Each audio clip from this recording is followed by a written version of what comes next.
¿Alguna duda que tengan? Ah, bueno, antes que... ¿Por qué dice empezó la transcripción? Yo no quiero que transcriba. Ok. Entonces, acuérdense que para valorar los tiempos de coagulación como si son normales o no, tienen que dividir lo que tiene el paciente. ¿Alguien tiene abierto su micrófono y me escucha a mí misma? Ya, gracias. Lo que tiene el paciente entre el testigo, si es igual o menor a 1.5 se considera normal, ¿sí? Acuérdense de eso. Acuérdense que para el taller de las citometrías hemáticas vamos a tomar, en cuanto a la serie roja, el valor menor de la mujer y el valor mayor del hombre. Y bueno, como no sabemos qué sexo es, algunas citometrías hemáticas luego traen ahí el sexo, pero la verdad es que no todas. Entonces, mejor le hacemos igual como hicimos el ejercicio. No se olviden de ponerme las citometrías hemáticas que les mandé en la presentación para que yo vea si están correctos o no están correctos. Y creo que ya. ¿Tienen alguna otra duda de las tareas?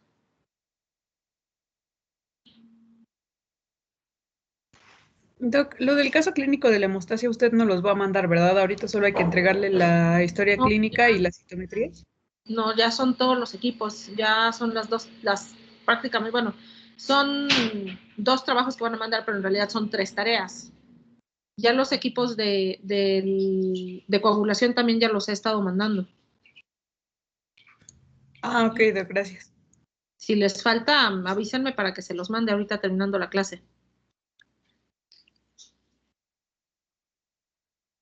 ¿Alguna otra duda que tengan? Doctora, ¿el trabajo debe ser en una presentación o puede ser en un Word? En lo que ustedes quieran, no hay ningún problema. Nomás me lo mandan al correo electrónico, que ya saben. Ok, gracias. ¿Alguien más tenía una duda, creo? Sí, doctora, es que mi equipo no entendió muy bien cómo, bueno, de qué forma quiere la historia clínica que vamos a hacer para lo de las 3 citometrías. No. Las 3 citometrías es un trabajo. Cada citometría vale medio punto de su calificación final. Y la historia clínica, ustedes tienen que buscar una historia clínica. Antes, cuando iban ustedes a sus prácticas en los hospitales, de ahí sacaban las historias clínicas y me la mandaban con un comentario. Ahora está complicado porque no están yendo a prácticas clínicas. Entonces, lo que estamos haciendo es que ustedes buscan de algún tema que les guste, alguna historia clínica que esté completa en internet, y en este caso lo más importante es el comentario que le pongan. O sea, la discusión, el análisis del caso. ¿Sí? Y este trabajo es 1,5 puntos también.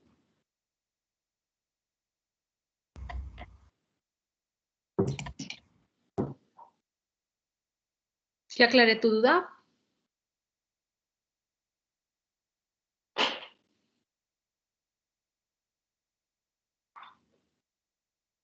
Supongo que sí. ¿Alguien más tiene alguna otra duda de las tareas?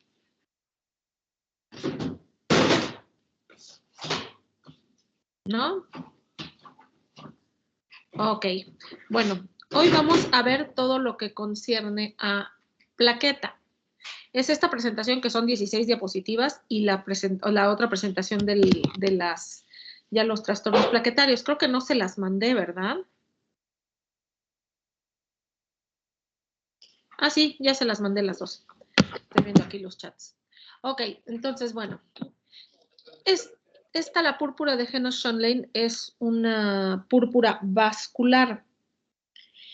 En realidad lo dejamos como tema dentro de nuestro plan de estudios porque muchas veces el tipo de lesiones que tienen los pacientes se confunden con un síndrome hemorrágico por plaquetas. Si ustedes ven ahí las lesiones que tiene en la foto, el niño se ven unas lesiones rojas. No las podemos tocar, ¿verdad? Pero clínicamente la púrpura vascular son lesiones que confluyen, hacen pequeñas y grandes, y normalmente son palpables. ¿sí? Uno les pasa el dedo y se sienten. Les pregunto, cuando alguien tiene una petequia, ¿se puede tocar? O sea, ¿es palpable o está lisita?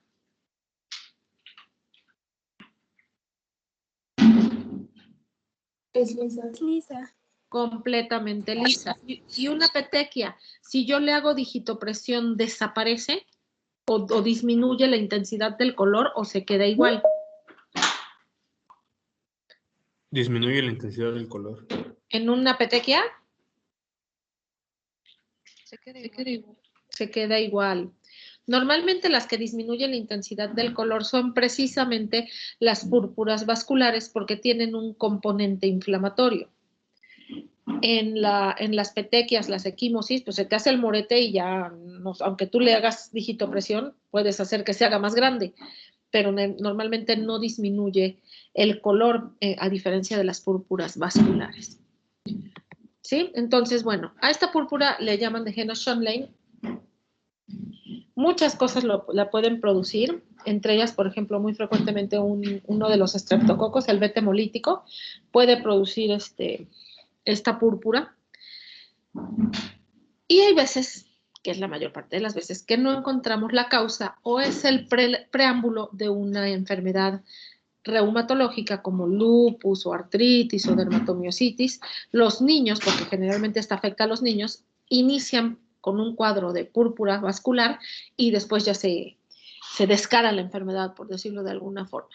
Entonces, esto es una enfermedad generalizada que va a afectar los vasos de pequeño calibre, es decir, las arteriolas, y se va a manifestar por lesiones papulohemorrágicas que afectan principalmente los miembros inferiores y se pueden acompañar de dolor abdominal, porque acuérdense que es la inflamación de los vasos de pequeño calibre son generalizadas, puede afectar el intestino, hasta con sangrado tubo digestivo, artritis, las articulaciones, sobre todo las grandes, nefritis, que puede llevar hasta insuficiencia renal, y, bueno, el sangrado tubo digestivo que ya había yo mencionado. Entonces, estas lesiones van a aparecer lo que se llama en pantalón, es decir, desde donde la espalda pierde su digno nombre para abajo, ¿no? Desde los glúteos para abajo. Es raro que aparezcan más arriba. ¿A qué se debe? Bueno, es una reactividad aumentada del endotelio que puede ser desencadenada por varios factores como infecciones, lo que decíamos, los estreptococos, tuberculosis. Luego les gusta a la gente que les pongan sueros vitaminados y las vitaminas son moléculas muy grandes que pueden causar inflamación. Alimentos, fármacos como antihistamínicos, antibióticos, barbitúricos y, bueno, algunas toxinas endógenas. En muchas de las ocasiones, les decía, no encontramos como tal la causa. Como su nombre lo dice, es una enfermedad vascular. El problema es que es una vasculitis aguda. Se forma un suero heterólogo antiendotelio. Normalmente cuando nosotros hacemos biopsia de las lesiones en la púrpura de Henoch-Schönlein, vamos a encontrar depósitos de IgA y de C3. O sea, es un problema inflamatorio. Sus características clínicas es que comienza de forma brusca, ¿sí? Normalmente el niño o niña se va a dormir, está bien, o se va a la escuela, está bien, y cuando regresa ya tiene las lesiones. Está acompañado de síntomas inespecíficos como malestar general, fiebre moderada. En la mayor parte de los casos aparecen las manifestaciones cutáneas inicialmente y luego puede complicar con dolor abdominal, dolor articular o afección renal. Hay veces que no aparecen las manifestaciones cutáneas hasta después. ¿Sí? Lo que digo aquí. La edad de aparición, 95% van a aparecer en niños de entre 2 y 11 años, y ahí se me fue un 5% de los casos entre 15 y 30 años. Afecta más a los niños que a las niñas, el 62% son masculinos, el resto son femeninos. Y bueno, las lesiones en la piel que ya describimos como papulohemorrágicas, le llaman en pantalón de la cintura para abajo. El 90% de las veces aparece desde el principio de los síntomas, el 10% en el curso de la enfermedad, o sea que van a aparecer eventualmente. Y casi la mitad de los pacientes reportan que las lesiones causan prurito, ¿sí? Les da comezón. ¿Las petequias y las equimosis dan comezón? No. No, ¿verdad? Es importante aprender a diferenciar, ¿no? Una púrpura vascular de una púrpura hemorrágica por trombocitopenia. Y ahí está, ¿no? De la cintura para abajo.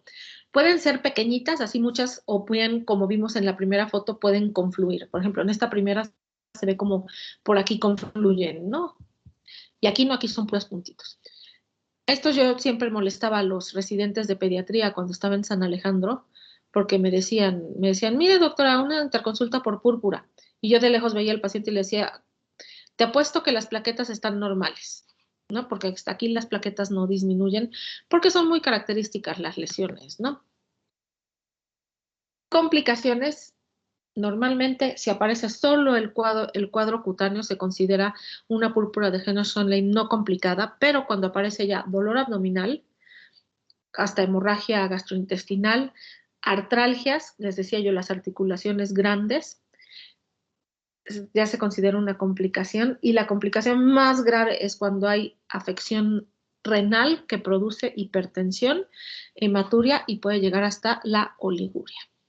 ¿Sí? Entonces hay que tener cuidado con esto. La afección abdominal, dicen particularmente en niños, se puede, cuando aparece primero el dolor abdominal y no aparecen las lesiones en la piel, se puede confundir hasta con un cuadro agudo abdominal que acaban hasta en quirófano, ¿no? Una apendicitis, ¿no? Tienen colitis mucosanguinolenta dolorosa con tenesmo que dura 2 o 3 días. La afección articular, ya lo había yo dicho, generalmente va simultánea con el cuadro cutáneo. Va a haber inflamación de la articulación, tumefacción de la cápsula, dolor, ¿sí? No pueden caminar, edema de los tejidos blandos, de los tendones, y va a afectar a las articulaciones grandes de las extremidades inferiores. O sea, es decir, rodillas, tobillos y codos. Eso es lo que más afecta. Y en el 40% de los casos puede haber afección renal. Esta ya se considera una complicación grave. La primera muestra de afección renal va a empezar con proteinuria, y ya cuando, bueno, es hematuria microscópica o macroscópica, pues definitivamente el cuadro está más grave, ¿no? Si va a haber afección renal, generalmente aparece desde el primer brote. Esta es una enfermedad que puede haber brotes constantes o repetitivos en unos 6 meses y ya se retira, ¿no? Puede haber insuficiencia renal que es rápidamente progresiva. Pueden quedar los niños con insuficiencia renal crónica. Por eso es que hay que vigilar mucho al riñón. Generalmente, si ya hay proteinuria, ya hay que dar tratamiento como tal, inmunosupresor. El diagnóstico, bueno, lo sospechas en algún paciente que haya tenido, o me voy a quedar sin pila, que haya tenido, espérenme, déjenme conectar, alguna enfermedad viral previa o alguna enfermedad bacteriana previa, por ejemplo, lo que les decía yo, el estreptococo. Déjenme ir por la extensión, espérenme tantito.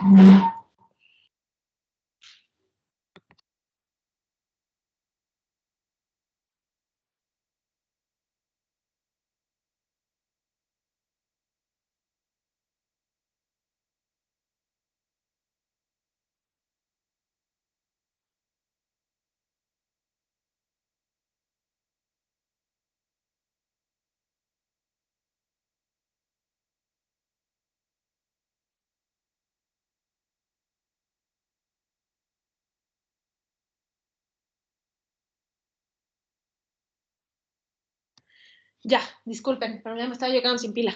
Bueno, entonces, la aparición va a ser brusca de las lesiones con o sin complicaciones, y lo más importante es que la citometría hemática, lo que más nos vamos a fijar es en las plaquetas, van a estar normales, los tiempos de coagulación van a estar normales. Sí, este es un problema, no es hemorrágico como tal, sino más bien la inflamación hace que las arteriolas sangren. Diagnóstico diferencial, bueno, trombocitopatías y trombocitopenia. Entonces, la ausencia de trombocitopenia y la normalidad en la hemostasia es lo que nos va a apoyar el diagnóstico de una púrpura vascular. Y bueno, lo que decíamos, ¿no? Que la púrpura vascular es palpable, a diferencia de la púrpura que se produce por la falta de plaquetas. Las formas abdominales aisladas, como les decía, se puede confundir con datos de abdomen agudo, acaban en quirófano los niños, apendicitis, por sospecha de apendicitis, invaginaciones, cualquier otra causa de abdomen agudo. Se puede hacer biopsia de las lesiones, vamos a encontrar vasculitis con necrosis fibrinoide, trombos plaquetarios, edema intersticial y depósitos de IgA, IgM, C3A y C5. Entonces, bueno, definitivamente esta es una enfermedad autoinmune. El pronóstico en general es benigno. Puede haber afección, con complicación, afección renal o con artritis, pero generalmente evolucionan bien, excepto los que evolucionan a una nefritis crónica o una periarteritis nodosa, ¿no? Ese es el problema. La mayor parte de los pacientes van a curar en menos de 6 meses, aunque los cuadros sean repetitivos, y pueden desarrollar insuficiencia renal crónica hasta el 14% de los pacientes que tienen afección renal, obviamente, que es el 40%. Si no hay afección renal, no hay afección abdominal, no hay ninguna complicación, es observación y reposo, se les quita solito. Si ya hay complicaciones, entonces sí voy a iniciar tratamiento inmunosupresor con prednisona, 1 a 2 miligramos por kilo de peso por 4 a 6 semanas hasta que se pongan cachetones, les salga una jiba, ¿no? Y estrías, ¿no? Desde ahí el síndrome de Cushing, porque sí son dosis altitas, ¿no? Sí se ponen muy, muy cachetones. Entonces, bueno, esta es la púrpura de Heno-Schönlein. No sé si tengan alguna duda.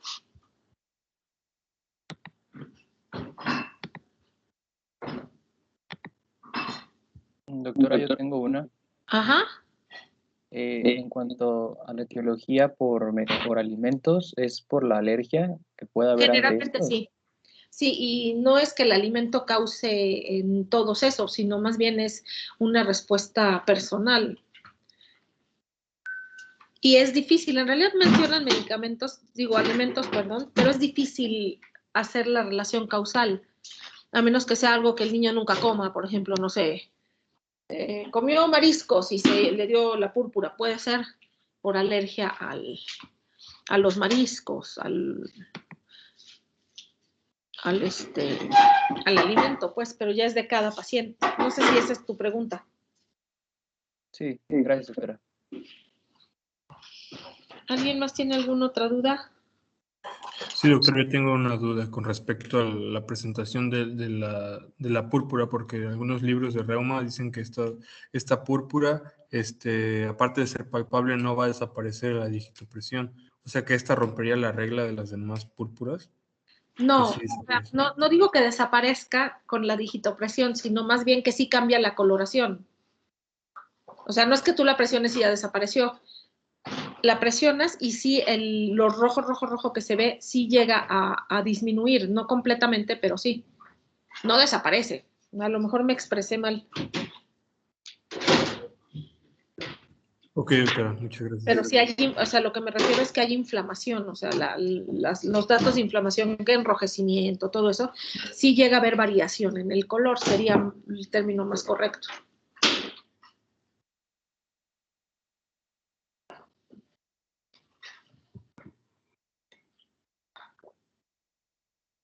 ¿Alguien más tiene alguna otra duda?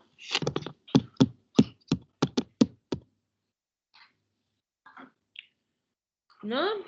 ¿Seguros? No dejen sus dudas para el examen. Ok, bien. Entonces, vamos a pasar a los trastornos plaquetarios ya como tal. Aquí les pongo para que recuerden cómo evoluciona el megacariocito, ¿no? Desde un megacarioblasto, promegacariocito, megacariocito granular y megacariocito productor, obviamente de plaquetas. Entonces vamos a ver ahorita todo lo que son los trastornos plaquetarios. Los trastornos plaquetarios, dice, las alteraciones de las plaquetas se dividen en dos. Las que hacen referencia a su número, es decir, las plaquetas se pueden afectar en su número, es decir, que sea a la baja o a la alza, trombocitopenia o trombocitosis. Espérenme tantito.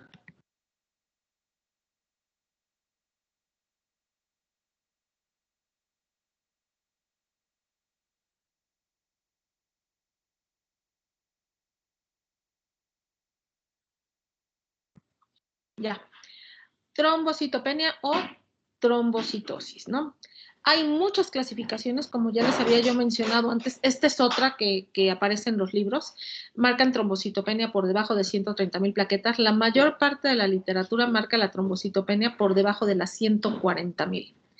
Y trombocitosis, si ustedes leen, por ejemplo, el libro de los Ruiz, dice arriba de 500. La mayor parte de las guías terapéuticas marca mayores de 500. Aquí ponen mayores de 450. Se los pongo porque es variable, pues. Y bueno, también pueden hacer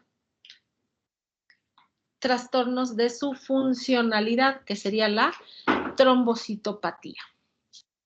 Entonces vamos a ver las dos. Valores de referencia, lo que les decía igual.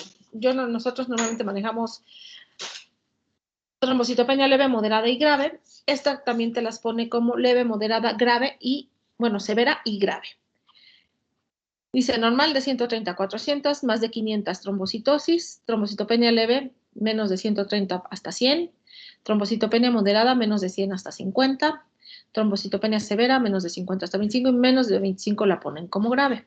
A mí en lo personal me gusta más la que ya yo les di y que ya anotaron. ¿Sí? Entonces para fines prácticos vamos a seguir utilizando esa. Se los pongo porque, vaya, pueden variar. Ustedes me pueden decir, es que en este libro encontré otras. Sí, hay muchas clasificaciones.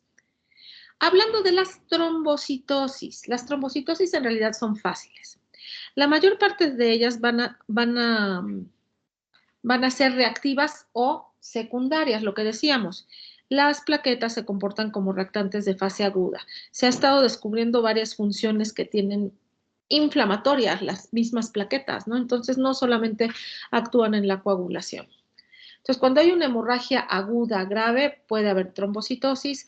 Si hay cualquier cosa que cause inflamación como infecciones, o por ejemplo, las pacientes con artritis reumatoide, se me ocurre, pueden tener trombocitosis.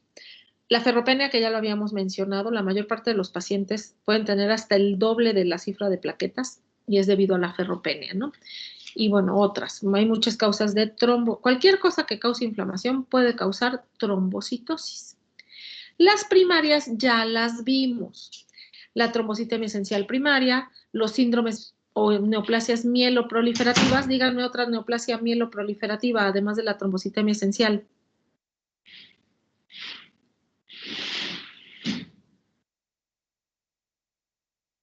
¿Cuál se les ocurre? ¿Quién dice yo?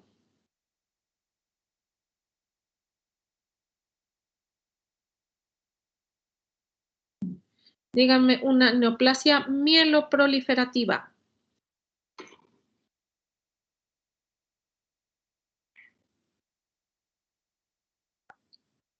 ¿Nadie se acuerda? Me va a dar el infarto.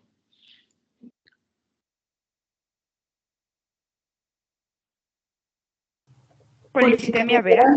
Policitemia vera, acuérdense, la polivera también puede tener trombocitosis. ¿Qué otra? Muy bien, gracias. Ya me estaba yo empezando a poner triste.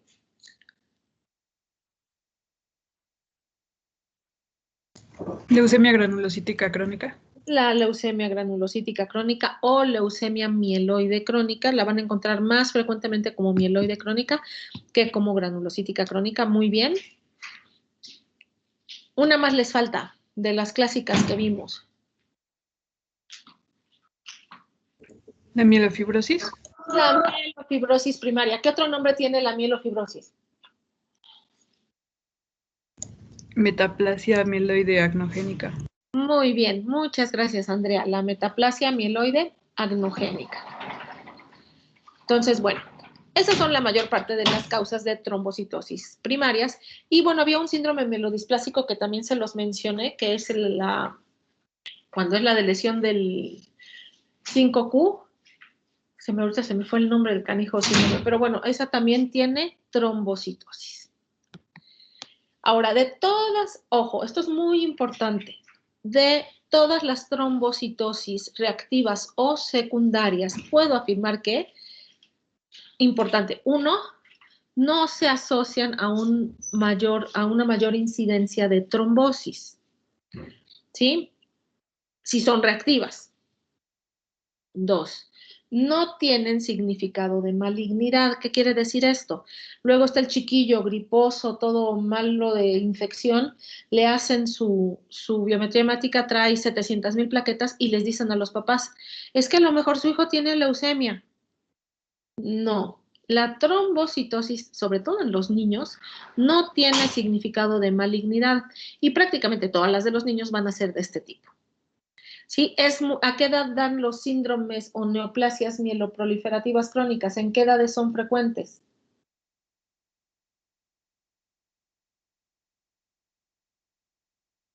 ¿Quién se acuerda?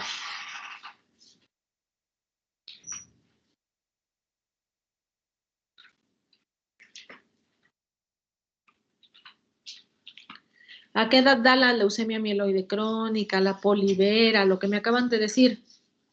Mayores de 60 años.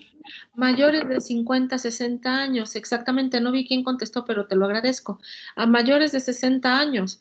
Entonces, en los niños es muy raro por ejemplo, una leucemia mieloide crónica. Sí las hay, pero es muy, muy raro.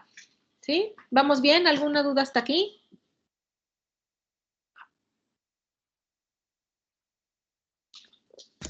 No. No, vamos bien, ok. Estaba viendo.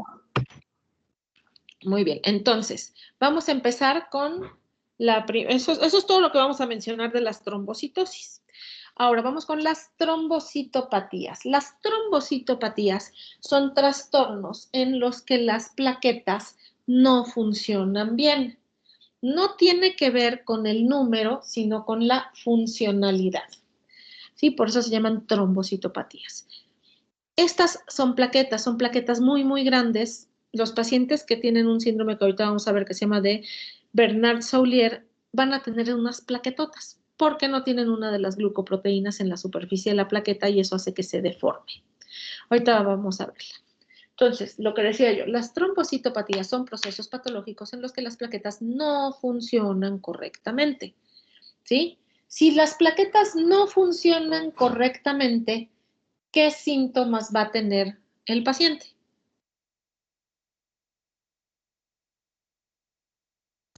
¿Hemorragias? Hemorragias, exactamente. Acuérdense que las plaquetas son, ¿en qué hemostasia participan principalmente las plaquetas? Primaria. En la Primaria. primaria. Pero recuerden que cuando hacen adhesión y luego hacen agregación, ¿qué queda entre las plaquetas en la agregación?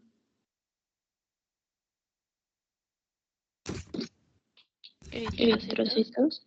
No, sí, no, bueno, sí, también a lo que me refería más bien es cómo se agregan las plaquetas, qué se necesita para que se agreguen las plaquetas. No hice bien la pregunta.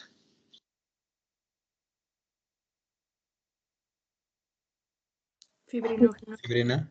Fibrinógeno. No, acuérdense primero es fibrinógeno. Si ustedes recuerdan, ¿qué glicoproteína es la que une al fibrinógeno? ¿Quién se acuerda? Les estoy haciendo un repaso. La 2B3A. La 2B3A, acuérdense que la 2B3A une a un fibrinógeno y ese fibrinógeno se une a otra plaqueta y así va quedando la agregación. Al final de la fase fluida de la coagulación o de la hemostasia secundaria, ¿qué le va a pasar a esa fibrinógeno? Se convierte en fibrina. Se convierte en fibrina. Entonces, ¿qué sucede en un paciente que desde el principio tenemos problemas con la adhesión y la agregación?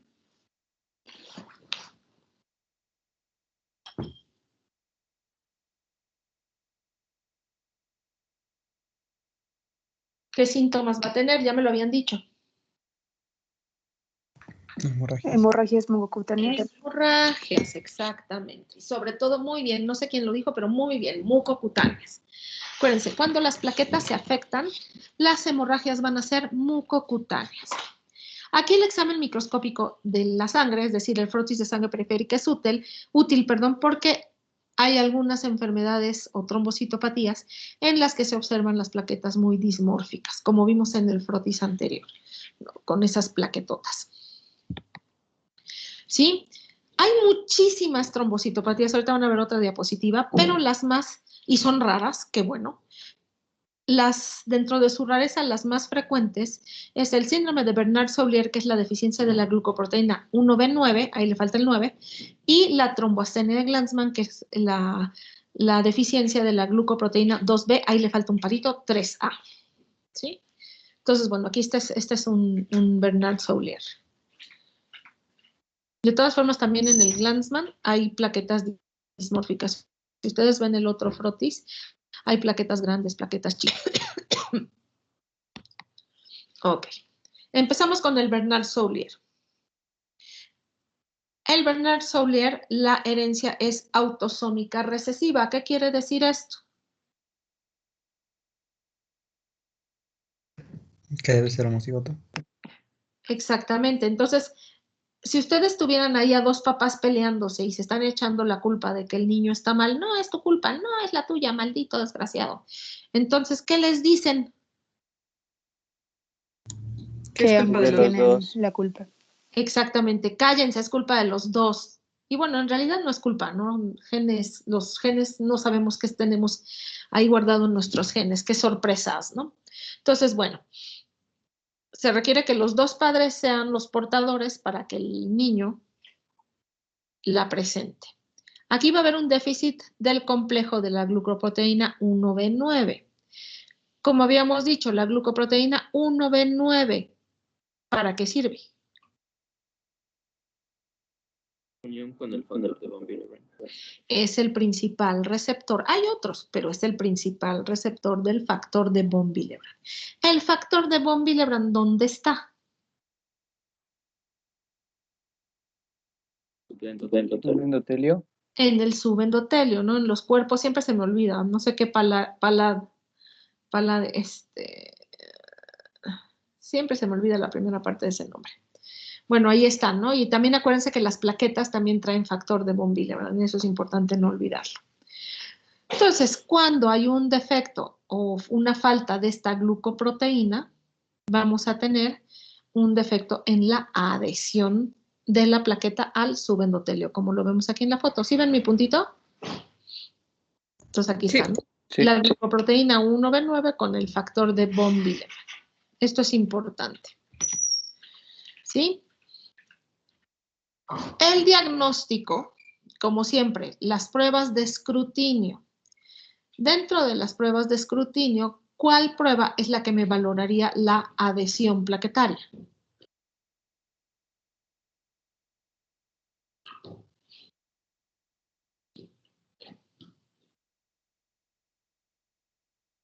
El test de hemorragia. El tiempo de hemorragia, exactamente, o tiempo de sangrado, o tiempo de sangría, o prueba de IVI. ¿Sí? Los tiempos de coagulación, los restos, el TP, el TPA y el TT, ¿cómo estarían en un paciente con esta enfermedad?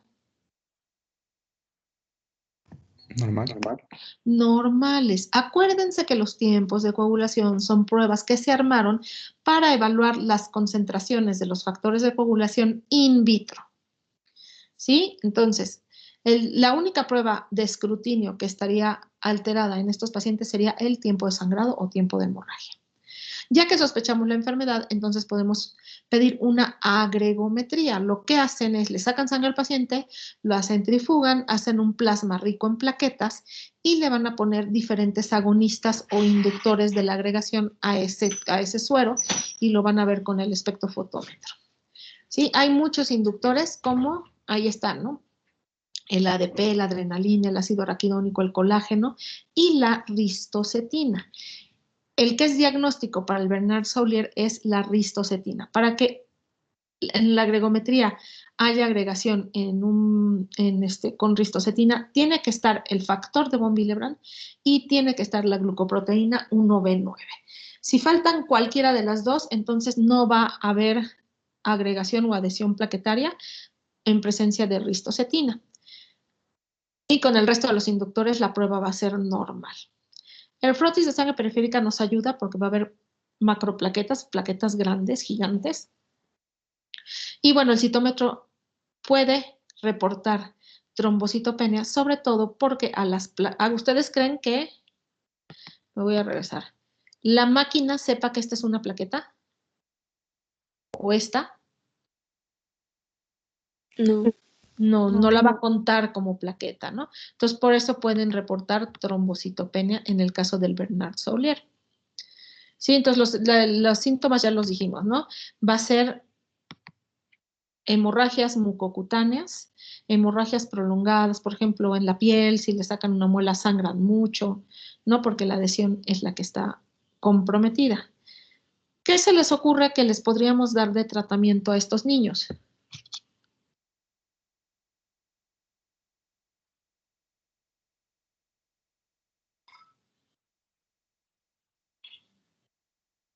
Vamos a decir que llega un niño con Bernard-Soulier sangrando. ¿Qué le hago? ¿Qué le pongo?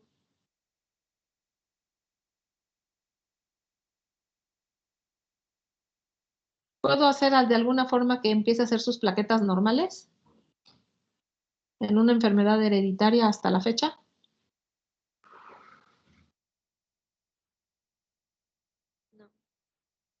Échense el volado, ¿sí o no? No.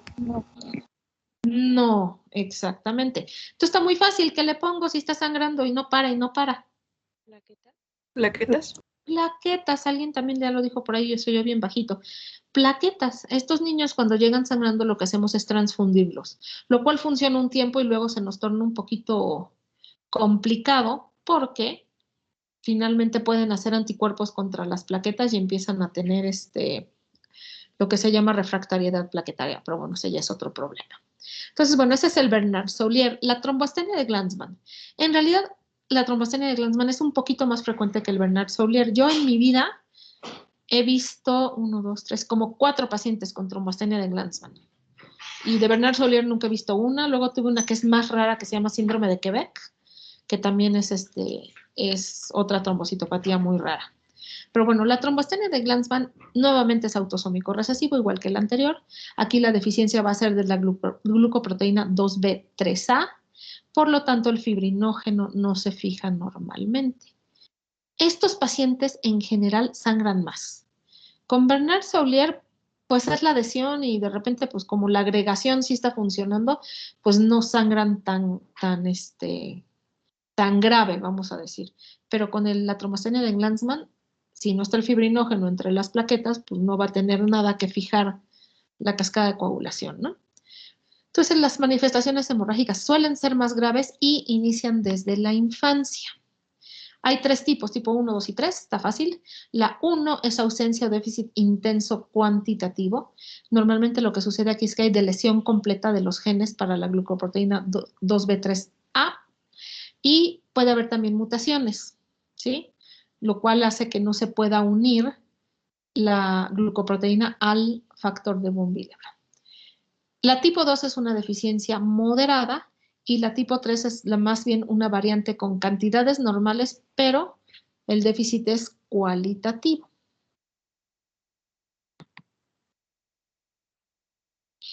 Clínicamente, bueno, lo que ya habíamos dicho, ¿no? Las hemorragias mucocutáneas, púrpura, epistaxis, menorragias en las mujeres, hemorragia posparto, menos frecuentemente hemorragias gastrointestinales y hemartrosis, lo más frecuente son los sangrados mucocutáneos.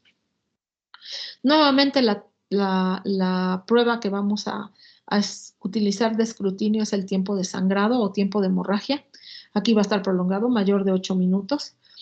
Y bueno, la retracción del coágulo va a estar inhibida. Y cuando hacemos la agregometría, aquí no va a haber inducción con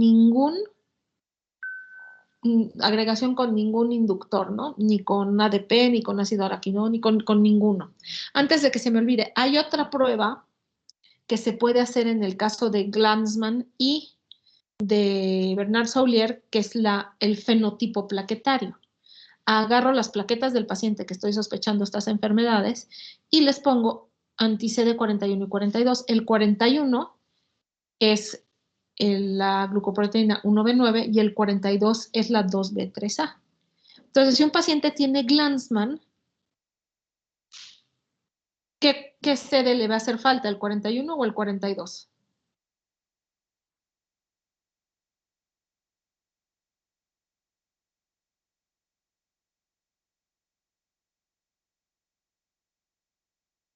¿Quién dice yo? El 42. el 42. Es decir, van a poner los dos anticuerpos contra esos CDs. El 41 sí va a haber reacción, sí va a haber fluorescencia, pero con el 42 no va a haber, porque no tiene la 2B3A. Entonces, esta es otra prueba, es con citometría de flujo, y pues es mucho más específica, vamos a decir. Pero bueno, si no tenemos mucho dinero, podemos hacer la agregometría. Otras trombocitopatías, dice, disminución del contenido intraplaquetario, es decir, de los gránulos, ¿no? Síndrome de Hermansky-Pudlak, no tienen gránulos densos las plaquetas. Estos pacientes son generalmente albinos y sangran, ¿no? Con plaquetas normales. Y el síndrome de la plaqueta gris, que es déficit de aislado de gránulos alfa. Trastornos en la liberación de los gránulos, sobre todo por alteración en el metabolismo del ácido araquidónico. Esto no se hereda. ¿Cómo hago esto?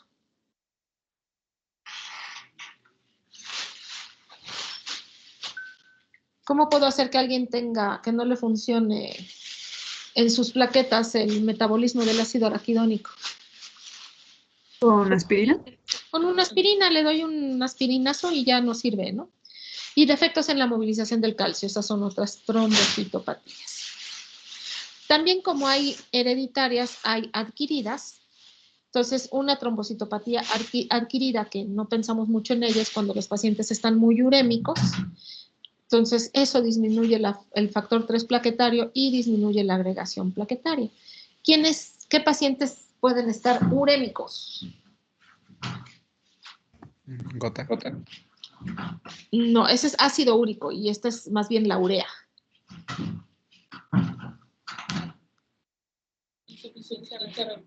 Los pacientes con insuficiencia renal. Luego, cuando van a empezar la diálisis peritoneal o la hemodiálisis, les ponen el catéter, ya sea el de Penkov o el Majurca, y entonces sangran y sangran y sangran del catéter, pues porque es la plaqueta que no está funcionando.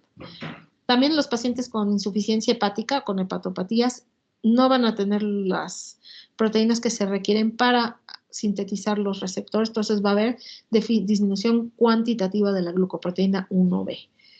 Con déficit en la agregación plaquetaria nuevamente con ristocetina. Y bueno, los fármacos que ya los habíamos mencionado, el ácido acetilsalicílico es en el que más pensamos, pero hay muchos fármacos que tienen función antiagregante como el dextrano, la haloperidol, la cloropromacina, ¿no? Entonces, bueno, son ejemplos. Dudas de las trombocitopatías.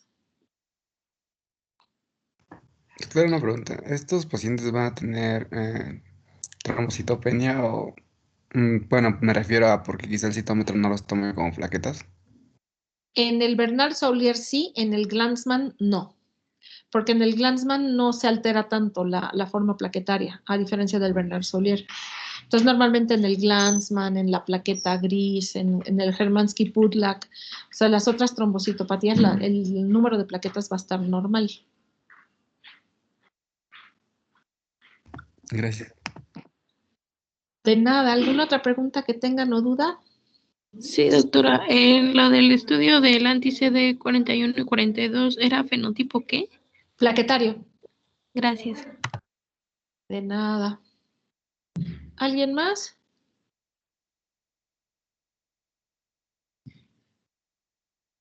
Ok. Creo que no. Eso es lo que veo. Bueno, si tienen dudas, de todas formas aparecen, pues ya luego me las preguntan. La trombocitopenia. Este frotis de sangre periférica no tiene una sola plaqueta. Entonces vamos ahora sí con la trombocitopenia. Las causas de trombocitopenia son múltiples. Por un lado puede ser falta de producción, ahí ya tenemos ejemplos. Si damos quimioterapia como tóxicos o un paciente con leucemia o congénitas, que ahorita vamos a ver la trombocitopenia amegacariocítica, entonces ahí el problema es la falta de producción. Lo siguiente sería un exceso en la destrucción. Por ejemplo, ¿en qué situación podría haber un consumo de plaquetas en la hemostasia excesivo? O sea, que haya un exceso de destrucción. ¿Qué se les ocurre?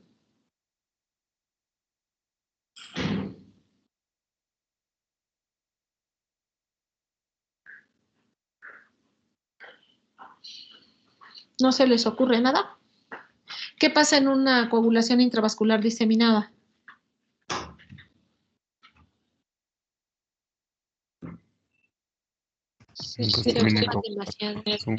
Se consumen las plaquetas. Es más, uno de los primeros signos de una CID es precisamente eso, trombocitopenia, ¿no? Inmunológica, ahorita la vamos a ver, y citotoxicidad.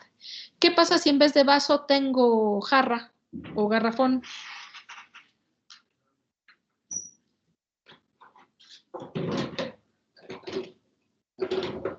Aumenta la destrucción.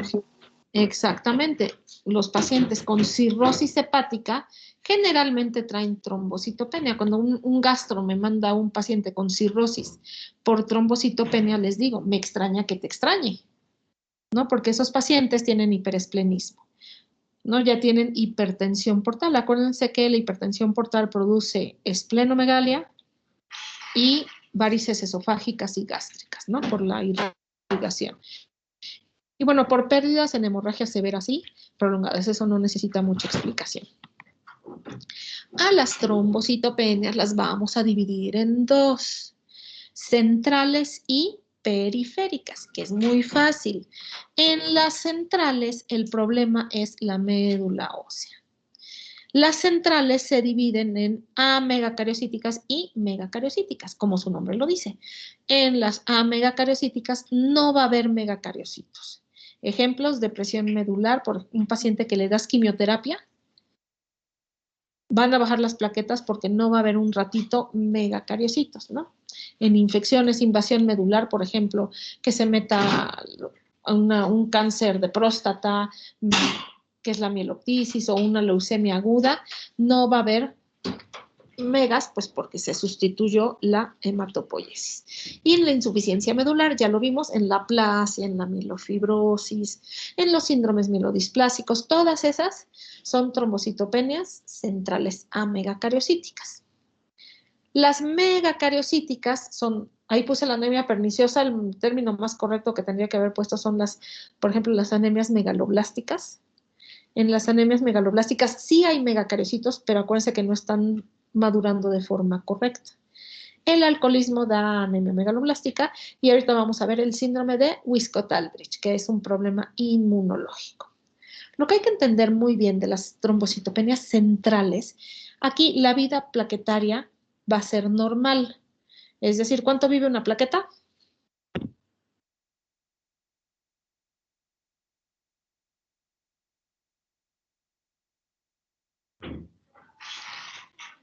¿Cuánto?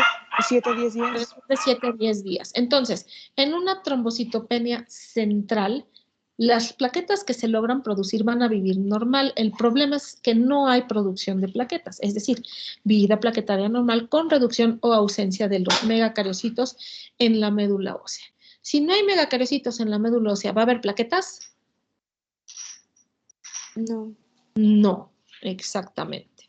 Entonces, bueno, esa es la trombocitopenia central. La trombocitopenia periférica, aquí es al revés. Yo hago un aspirado de médula ósea y voy a ver un número aumentado o normal de megacariocitos, pero la vida plaquetaria va a estar acortada. Aquí el problema no es producción, más bien es destrucción. Tenemos las inmunológicas, que en realidad es una, puede ser aguda, puede ser crónica, y generalmente la clasificamos como idiopática. Sí hay igual fármacos, virus, posttransfusionales, ¿no? Todas son inmunológicas. Ahorita la vamos a ver. Y por hiperconsumo, lo que decíamos, un paciente con sepsis, con hiperesplenismo, con CID, va a haber un consumo de las plaquetas por destrucción. Los pacientes que entran a hemodiálisis, generalmente el aparato de hemodiálisis causa mucha destrucción plaquetaria. Entonces, un paciente con trombocitopenia no le van a dar hemodiálisis porque va a salir sin plaquetas. Y hemorragias intensas. Todo eso es por hiperconsumo. Insisto, va a haber un número aumentado normal de megacariocitos en la médula ósea, pero la vida media plaquetaria va a estar acortada. ¿Dudas hasta aquí?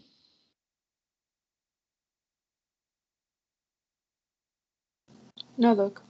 ¿No? ¿Vamos bien? Ok. Las manifestaciones clínicas ya las habíamos mencionado, ¿no?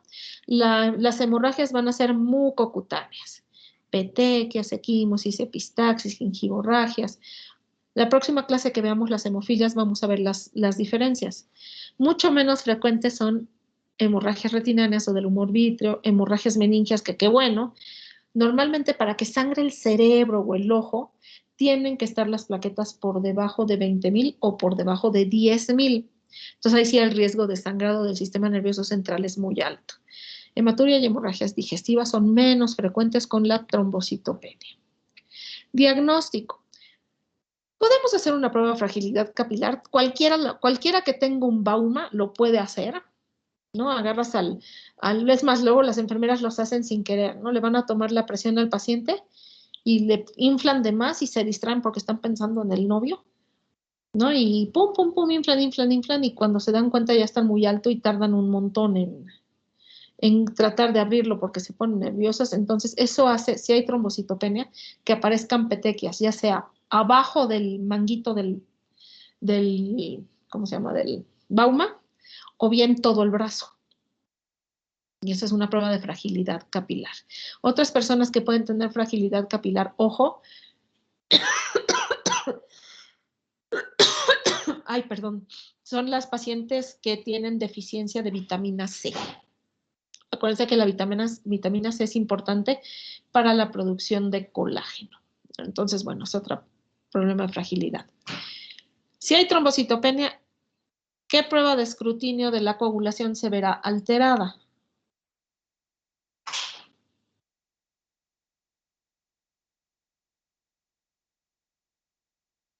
Bueno, ya vimos la trombocitopenia, ¿no? Que sería una de las pruebas de escrutinio.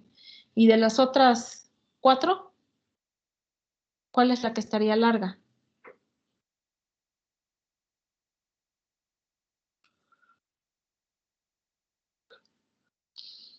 Díganme todas las pruebas de escrutinio de la coagulación que vimos la clase pasada. La cuenta de plaquetas, el tiempo de hemorragia, la TPPA, el TP. El TPA, el TP. Y el TT. Okay, entonces, de esas 5 pruebas, bueno, ya vimos, obviamente la primera va a estar disminuida. Y de las 4, ¿cuál sería la alterada? Tiempo de hemorragia. O nuevamente el tiempo de hemorragia. Si no hay plaquetas, pues no hay interacción entre el endotelio y las plaquetas. Normalmente con trombocitopenia no pedimos un tiempo de hemorragia porque es un ejercicio en lo inútil, ¿no? Pues ya lo estás viendo. Hay otra prueba que se hacía antes, la retracción del coágulo, pero ya prácticamente no se hace, que es la que hacen las plaquetas. Vamos a hacer un aspirado de médula ósea para diferenciar, en primer lugar, si es central o periférica, y de las centrales, si es megacariocítica o amegacariocítica. Se pueden hacer pruebas de vida media de las plaquetas, casi no se hacen, es muy engorroso, es medicina nuclear. Agarran las plaquetas y las marcan con yodo radioactivo y ya las meten, o sea, las transfunden y luego se esperan y ya lo meten al paciente a la máquina para buscar a dónde están esas plaquetas.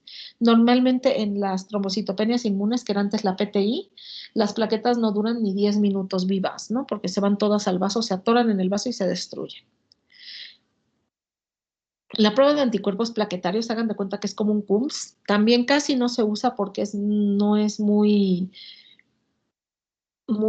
sensible. Hagan de cuenta que pacientes con PTI no tienen anticuerpos y otros que tienen las plaquetas normales salen positivos los anticuerpos.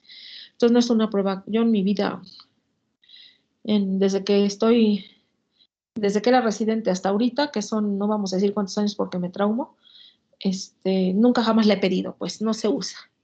Y bueno, la cuenta plaquetaria hay que estar seguros que no sea una pseudotrombocitopenia. Ahorita vamos a verla, ¿sí? La pseudotrombocitopenia, ya la habíamos platicado. En ocasiones, la máquina, el citómetro, da un recuento plaquetario más bajo a lo que en realidad tiene el paciente. Y esto puede surgir por principalmente esas tres razones. Una extracción inadecuada de la sangre, por ejemplo, en pacientes que son muy obesos o los niños, los bebecitos o gente que tiene muy malas venas y que no se las encuentran, les ponen el torniquete, eso enlentece la sangre en ese brazo, ahora la articulación, ¿no? En ese brazo, y acuérdense, cuando la sangre se queda quieta, automáticamente las plaquetas se agregan. Cuando se toma el tubo de la biometría hemática, las plaquetas ya salen agregadas. Hay personas que reaccionan al EDTA, que es el anticoagulante que tiene los tubos lilas. Entonces hay pseudotrombocitopenia por EDTA. Normalmente lo que hacemos es pedir una biometría hemática con heparina. O sea, el tubito seco le ponen heparina y le ponen la sangre y ya con eso pues valoramos sin EDTA. Y bueno, lo que habíamos dicho hace unos momentos, macroplaquetas que no identifican el aparato. ¿Ustedes creen que la máquina pueda contar todas estas plaquetas que están aquí agregadas? No. Pero ni de chiste, ¿no? Seguramente la máquina mandaría una alerta porque esto no lo cuenta como nada. Y manda así unas alertas a los químicos para que hagan el frotis. Entonces, esto ya lo dije, ¿no? Suele ocurrir cuando las venas son de difícil acceso, neonatos o personas obesas y se mantiene la compresión con la ligadura de goma durante un tiempo muy prolongado. Sí, las plaquetas se activan en la sangre estancada en las venas del brazo, y tienden a agregarse. Es más, las plaquetas cuando las donan, que donan la sangre y hacen los concentrados plaquetarios, en los bancos de sangre hay unos aparatitos que se llaman agitadores. Entonces las plaquetas están agitándose todo el tiempo, están ahí en el aparatito meciéndose para que no se agreguen. Entonces, bueno, esa fue la pseudotrombocitopenia. Ahora vamos con la trombocitopenia congénita amegacariocítica. Les pregunto, ¿central o periférica? Central. Centralísima, ¿no? Si quieres ver una de origen central, esto es muy buen ejemplo. Aquí va a haber una mutación en el receptor de la trombopoyetina. Por lo tanto, la célula madre no puede unirse al receptor de la trombopoyetina, por lo tanto, esa célula madre va a diferenciarse hacia las plaquetas. No. Nunca, de los nunca jamáses, porque no tiene el estímulo. Recuerden, todas las citocinas, dependiendo, si ustedes recuerdan cuando vimos la hematopoiesis, dependiendo de las necesidades, se van a producir las hormonas o bien, bueno, todas las citocinas, y eso es lo que va a hacer que las células vayan hacia una diferenciación o hacia otra. En estos pacientes nacen con trombocitopenia severa desde el primer día del nacimiento y, bueno, se asocia a anormalidades neurológicas y ortopédicas. En realidad, estos niños, debido a las anormalidades neurológicas, generalmente no sobreviven, no viven mucho tiempo. El diagnóstico diferencial principal es la PTI fetal y, bueno, la trombocitopenia aloinmune. ¿Cómo será esa? ¿De quién son los anticuerpos en la trombocitopenia aloinmune? ¿De otro paciente? De otro paciente, pero si es un bebecito. De la madre. De la madre. Hagan de cuenta que es lo mismo que sucede con la incompatibilidad a grupo o a RH. Nada más que ahora son las plaquetas. Acuérdense que la sangre del bebé pasa muy frecuentemente desde que el bebé, desde que se hace la placenta y la circulación del bebé, la sangre del bebé se pone en contacto con la de la madre. Entonces, si el bebé tiene algún antígeno plaquetario que la mamá no tenga, pues los antígenos plaquetarios son muchísimos y bien complejos, entonces la mamá va a producir anticuerpos contra las plaquetas del bebé, es decir, trombocitopenia aloinmune. Aunque ella quiera mucho a su marido, pues su sangre no lo sabe, ¿no? En el aspirado de médula ósea en estos pacientes con trombocitopenia congénita amegacariocítica, no va a haber un solo megacariocito, de ahí que se llame amegacariocítica. El tratamiento en estos niños, pues es, si sobreviven, apoyo transfusional y hay que intentar trasplantarlos para que ya sea una célula madre que tiene el receptor de la trombopoyetina normal. Insisto, estos pacientes generalmente no sobreviven. El síndrome de Wiskott-Aldrich, otra vez es un ejemplo de trombocitopenia central.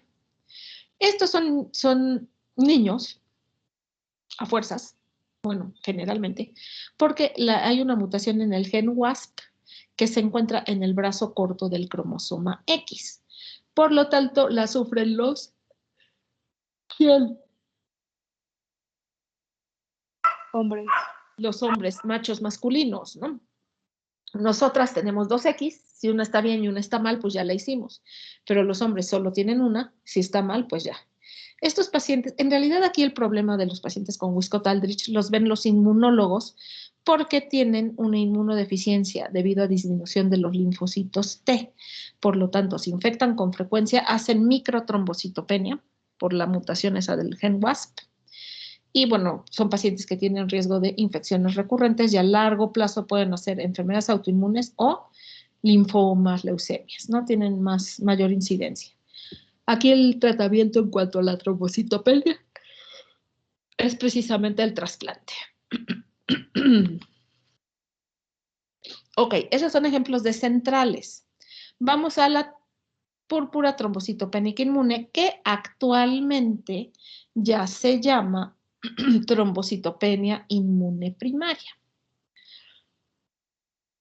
Nunca me gustó el púrpura trombocitopénica idiopática porque sabemos perfectamente qué es lo que está pasando. O sea, el mecanismo fisiopatológico es completamente de causa inmune. Es como lupus. El lupus, ¿sabemos por qué le da lupus a los pacientes o a las pacientes más bien?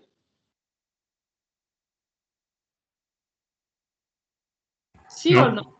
No sabemos. Este es lo mismito. Es una enfermedad autoinmune, no sabemos la causa, sí sabemos el mecanismo fisiopatogénico, y aquí está. Entonces vemos el número 1. Iba la plaqueta felizmente por la vida. Por alguna razón un linfocito B se encanija con ella. ¿Qué hacen los linfocitos B? Anticuerpos. Anticuerpos. Entonces el linfocito B dice, ándale, desgraciada, vas tú a ver. 1. Hace el anticuerpo, que sería la sensibilización, vamos a decir cualquiera de los dos. Normalmente los anticuerpos se forman en contra de la glucoproteína 2B3A o la 1B9, que son glucoproteínas complejas, ¿no? Entonces, bueno, va a la plaqueta con el anticuerpo pegado, ya no está tan contenta, pasa por el vaso, en el vaso vive el mejor amigo del linfocito B, que es el macrófago. Entonces el macrófago dice, este desgraciado algo le hizo a mi amigo, ¿no? En sus receptores FC, pega la plaqueta, la fagocita, la destruye. El macrófago, ¿cuál es su función, además de fagocitar? Presentador de antígeno. Es la célula presentadora de antígeno por excelencia.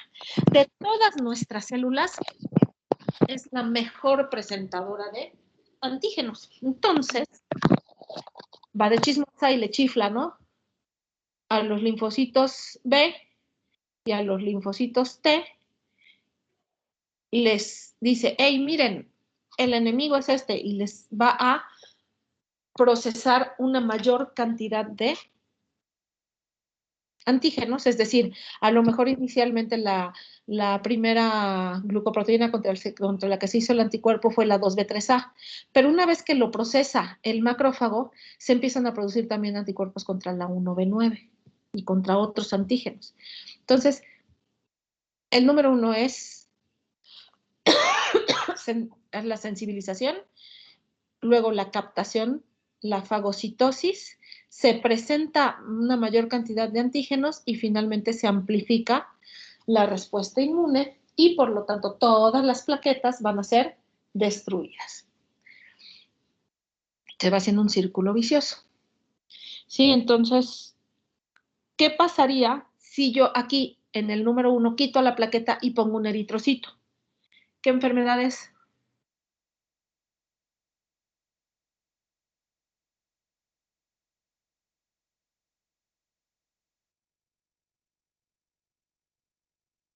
¿En qué enfermedad se forman anticuerpos contra los eritrocitos y se destruyen los eritrocitos? Incompatibilidad de RH. Bueno, eso sería en un bebé, pero en un adulto, la contraparte en el eritrocito de la trombocitopenia inmune, ¿qué enfermedad sería? La anemia hemolítica autoinmune. Muy bien, no, aquí se ve, Daniela, muy bien.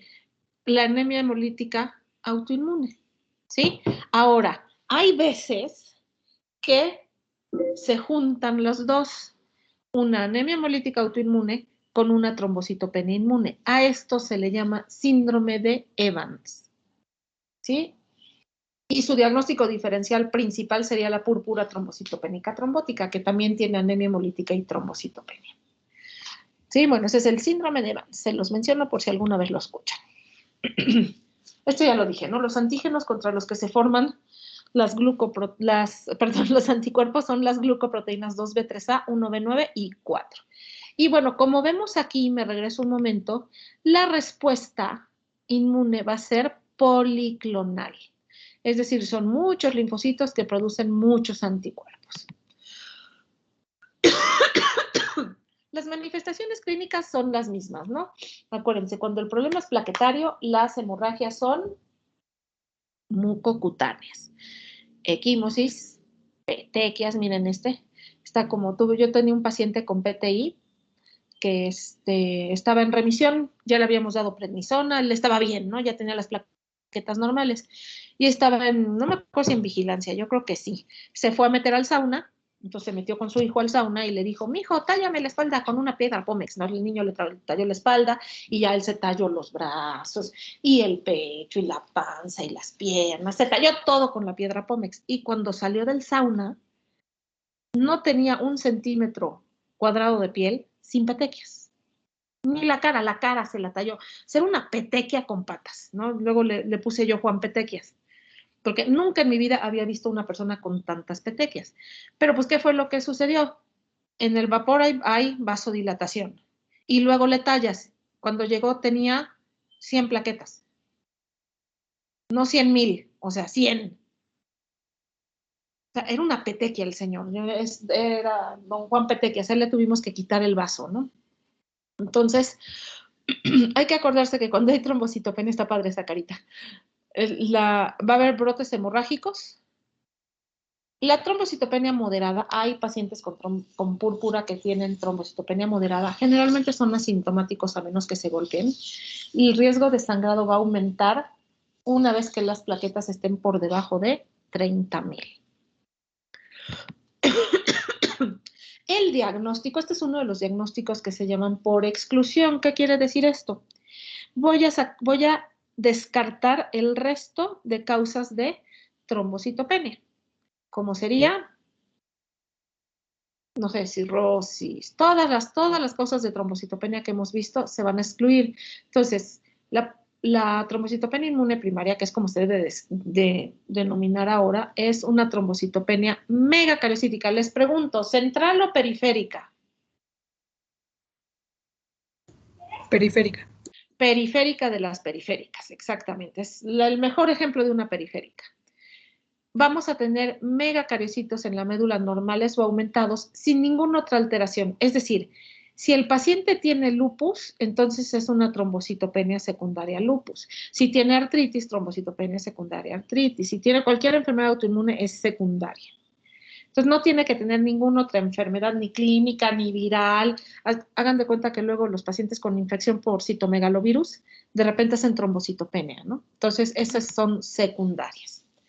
El tratamiento, como todas las enfermedades autoinmunes, les vamos a dar los asteroides, ¿no? Así decía mi paciente. Glucocorticoides a dosis altas. Ahí puse la prednisona porque es la que se utiliza más frecuentemente, pero se puede utilizar dexametasona, metilprednisolona, hidrocortisona, lo que gusten de esteroide, ¿no? Las respuestas son entre el 60 y el 70% de respuestas buenas. Entonces, el tratamiento de primera línea es prednisona, sigue siendo en el mundo mundial. Esperen un segundo, déjenme tomar la llamada y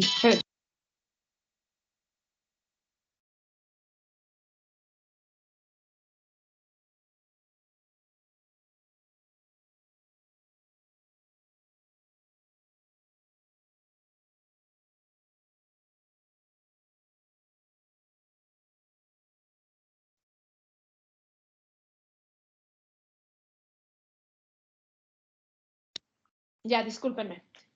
La primera línea es cualquier esteroide, el que quiera el hematólogo. La segunda línea es la esplenectomía.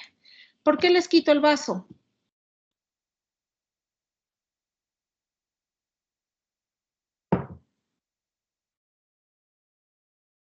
Porque ahí es donde empiezan la destrucción. Exactamente, es el sitio de mayor destrucción. El vaso es el que tiene una gran cantidad de macrófagos, que es donde se están destruyendo. Entonces, ¿a quién voy a hacer esplenectomía? Falta de respuesta a esteroides. Normalmente decimos que es falla al esteroide, ya que pasaron 21 días y no subieron las plaquetas. Recaída, la que sea, recaída de los brotes hemorrágicos en menos de 6 meses, que persista la hemorragia clínicamente, que sea una respuesta parcial y temporal, que es muy frecuente, entre el 50 y el 60% de los pacientes recaen. Antes de quitarles el vaso, les voy a poner el neumococo, les voy a poner la influenza de ese año y ya les quito el vaso, porque no hay que olvidar que el vaso también tiene una función que, además de colar la sangre, ¿qué hace el vaso? En la hematopoiesis, bueno, para los linfocitos B. Exactamente, para los linfocitos B. Entonces, bueno, hay que quitarles. Y si es un niño, hay que esperarnos a que cumplan sus vacunas y que cumplan por lo menos 6 años para poder quitarles el vaso. ¿Sí? Si falla la esplenectomía, que bueno, actualmente está un poquito en discusión, ¿no? Hay gente que no se quiere quitar el vaso, entonces pasamos al tratamiento inmunosupresor, azatioprina, ciclofosfamida, micofenolato de mofetilo. ¿Sí? Las respuestas son variables 30-50%, las complicaciones son citopenias y cánceres secundarios. Y actualmente no está aquí, están los análogos de la trombopoyetina, que es el Trombopac y el Romiplastin. Es trombopoyetina, pero no son exactamente la hormona, sino son análogos. Y les va bastante bien, responden bastante bien. Como siempre, ¿cuál es el problema? Pues el precio, ¿no? Entonces, romiplastina es subcutáneo como la eritropoyetina y el Trombopac es oral. Entonces, se prefiere muchas veces el oral por apego. Otras terapéuticas que llamamos terapéuticas puente, es decir, funcionan un ratito, las respuestas son muy buenas pero transitorias, nos sirven para los pacientes, por ejemplo, como Juan Petequias, que recayó, no respondió otra vez a esteroide, le metimos inmunoglobulina, subieron las plaquetas, yo sé que esa subida va a ser transitoria, alrededor de 3 meses. La inmunoglobulina G no modificada, hagan de cuenta que es los laboratorios compran plasma y aíslan a la IgG y la envasan. La IgG lo que va a hacer es ir precisamente a tapar la fracción FC de todos los macrófagos. Al taparlo ya no puede permitir que la plaqueta se pegue y se dejan de destruir. Eventualmente se va a quitar de ahí la IgG, entonces por eso es transitoria. Uno, muy caro. Hagan de cuenta que un frasquito de inmunoglobulina G, que tienes, hay de 5 gramos y de 6 gramos, el frasquito cuesta 12,000 pesos. Y entonces multipliquen, vamos a decir, somos muy pobres, entonces le voy a dar la dosis mínima. 0.4 por, vamos a decir, 70 kilos. Háganlo. 28. Ok, por 70 kilos son 28 gramos. Eso es por dosis. Lo vamos a multiplicar por 5, porque son 5 días. ¿Sí? 140. Eso lo podemos dividir entre 5 porque vienen los frasquitos de 5. Ay, pues otra vez son 28, ¿verdad? Es una cuenta medio boba que hice yo. Si multiplicamos 28 frascos que necesita para 5 días por 12,000 pesos, 336,000 pesos nos gastamos en un paciente, ¿no? Entonces, lo ocupamos como terapia puente. La plasmaféresis, lo mismo. Lo que se hace en la plasmaféresis, conectas a los pacientes a la máquina de aféresis y le pides que quite el plasma y lo repones con solución salina y albúmina. Al retirar el plasma estás retirando el anticuerpo. Insisto, estas dos terapéuticas son puentes porque no estoy quitando la causa. ¿Qué tengo que hacer para que ya no se destruyan las plaquetas? ¿A quién le tengo que pegar para para que deje de producir. A los macrófagos. Uno serían los macrófagos, pero en realidad los macrófagos están haciendo su función normal. Están ellos destruyendo cualquier cosa que tiene un anticuerpo. Lo que en realidad yo necesito es que se detenga la formación del anticuerpo. Tengo que detener a los linfocitos B. Entonces, por eso el tratamiento es inmunosupresor. ¿Sí me explicó? ¿Vamos bien? Sí, doc. Sí, doctora. Ok. Entonces, trombocitopenia, pues ese sería el fin de la trombocitopenia inmune primaria, antes llamada PTI. Entonces, ahora vamos a las no inmunológicas. Trombocitopenias por hiperconsumo. La secundaria es asepticemia. Esto ya lo habíamos mencionado muchas veces. La vida media de la plaqueta se acorta debido a que las bacterias, los virus que están en la circulación causan daño endotelial. El daño endotelial generalizado hace que las plaquetas se activen, se aglutinen y se consuman y disminuyan, ¿no? La aparición precoz, aquí va a haber una medulosia normal y obviamente esta se controla cuando controlo la causa, ¿no? Que en este caso sería la infección.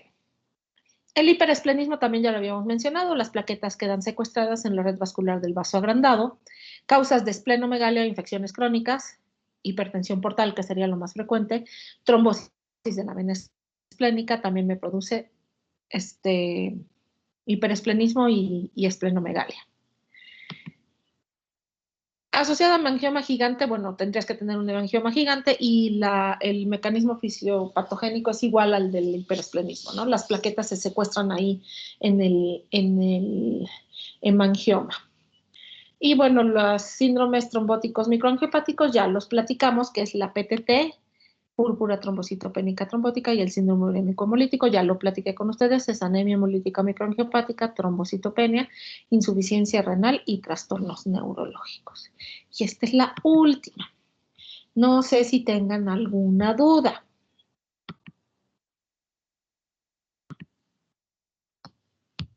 Doctora, ¿la transfusión de plaquetas solamente está indicado para una trombocitopenia severa? Solamente que el paciente esté sangrando o bien, por ejemplo, que tenga menos de 10,000 plaquetas y, por ejemplo, haga fiebre o esté hipertenso, que tú tengas miedo de que sangre. Normalmente a las trombocitopenias inmunes no les ponemos plaquetas porque le estamos echando leña al fuego. ¿Qué quiere decir esto? El paciente está desconociendo sus plaquetas de él, las suyas. ¿Qué va a pasar si le meto la de Juan Pérez y la de Chuchita Rosas y la de Petronila? ¿Qué creen que pase? Igual. También las desconozco. Uno, las destruye. Dos, estoy metiendo una mayor cantidad de antígenos, lo cual va a hacer que el anticuerpo aumente su título.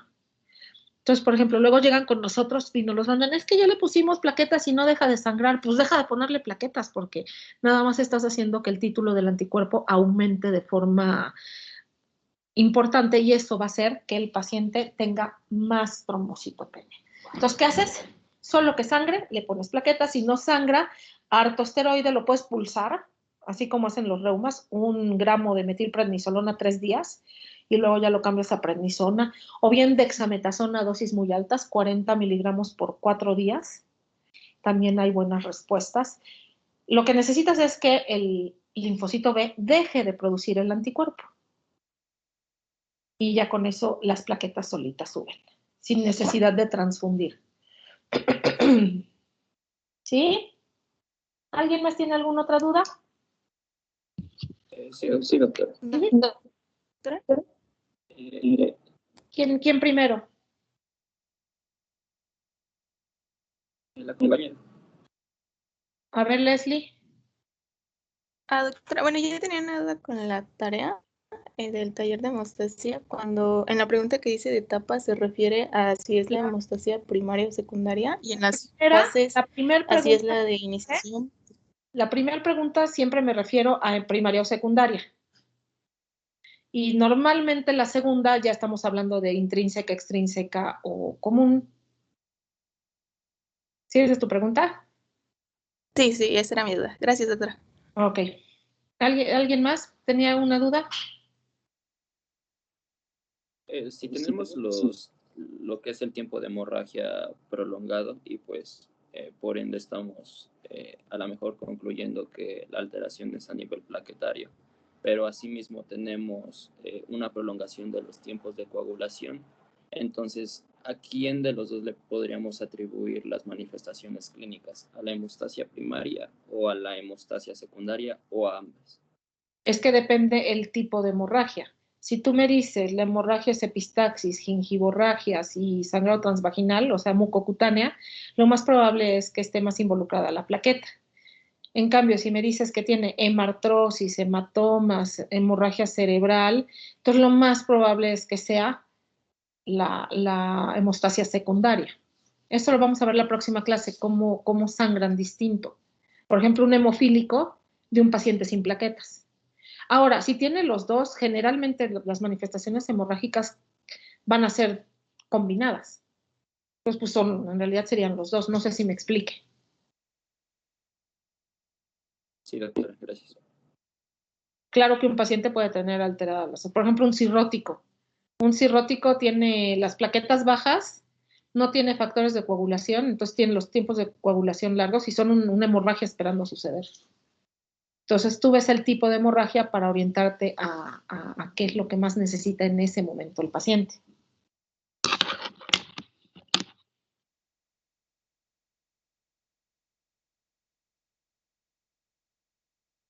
¿Sí? ¿Alguna otra pregunta?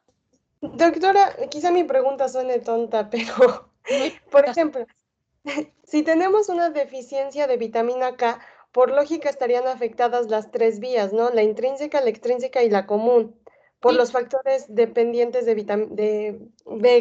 vitamina K. Sí, porque acuérdate que los dependientes de vitamina K están en todas. Es el 7, que sería en el TP. Ajá, Está el 10, que sería la común. exacto. Te afecta todos los tiempos. Ok, entonces estarían afectadas todas las vías, ¿verdad? Sí. Gracias, doctora. De nada. ¿Alguien más tiene alguna otra pregunta? Doctora, sí, en lo de las actividades de la citometría hemática, ve que vienen datos de linfoblastos, blastos, monocitos inmaduros. Todos esos también los vamos a agregar, ¿verdad? Ese es el frotis de sangre periférica. Todo lo que viene escrito a mano en sus citometrías hemáticas es el frotis de sangre periférica y los puede ayudar a sospechar enfermedades. Ah, ok. Perfecto. Bueno, gracias. De nada. ¿Alguien más? ¿Alguna pregunta? Yo, Doc. Ajá. ¿Qué tan frecuente es el uso de este tratamiento puente? Y si hay alguna diferencia en usarlos y no usarlos. O sea, ¿tú te refieres a la inmunoglobulina G y a la plasmaféresis? Sí. Normalmente el que más usamos es la inmunoglobulina G y normalmente la usamos una.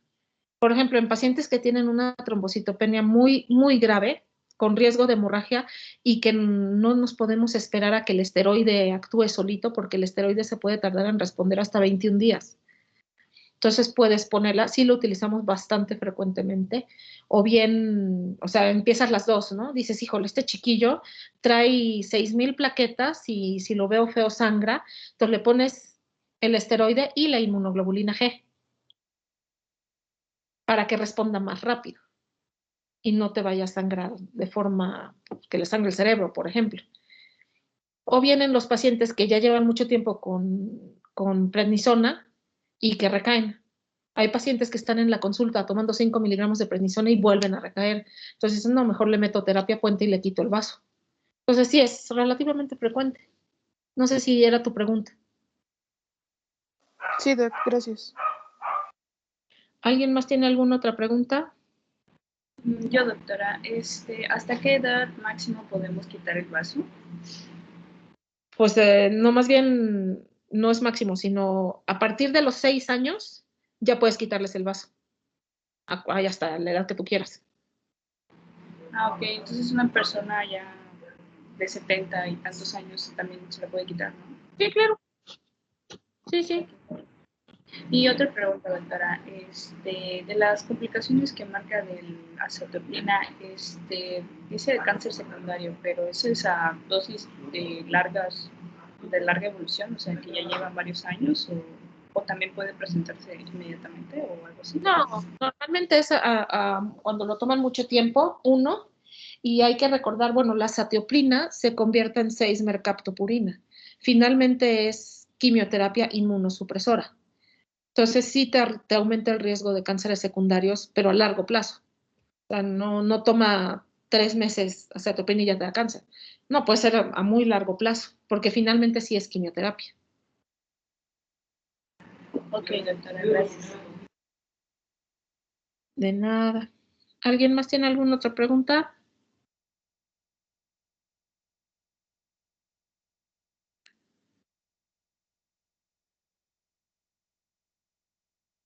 Creo que no, Doc.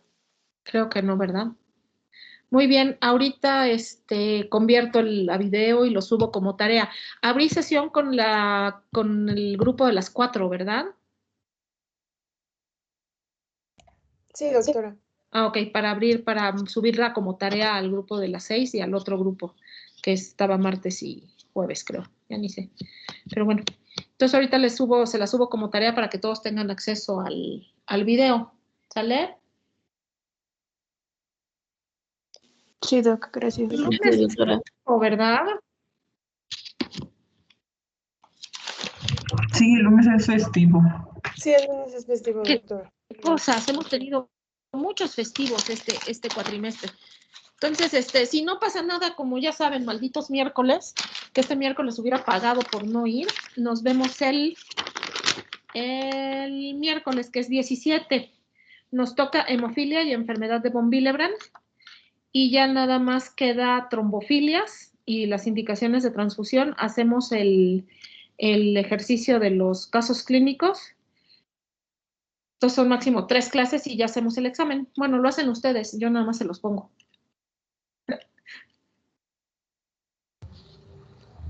Sí, doctora, gracias. Gracias, doctora. Sale, sí, yo creo que sí terminamos sin correr, sin problema, porque seguiría el 17, luego el 22. Y todavía nos queda, a ver, quiero ver el calendario para no decir tonteras. El 22 es lunes, entonces podríamos hacer el ejercicio de los casos clínicos el miércoles y poner el examen. ¿Sí lo quieren igual que la otra vez en sábado? Sí, doctora. Entonces sería el sábado el ordinario, y por favor que nadie se vaya extraordinario, sería el 29 y ya tenemos para llenar la primera semana de diciembre las boletas. Ya tenemos, porque creo que es hasta el 9, ¿no? Sí. Ah, pues ahí está, tenemos tiempo, podemos irnos con calma, sin problema. Qué bueno. Ok, entonces nos vemos el miércoles, si no pasa nada, les mando mensajito. Sí, doctora, muchas gracias. Gracias, muchachos, por la comprensión de que les estoy suspende clases.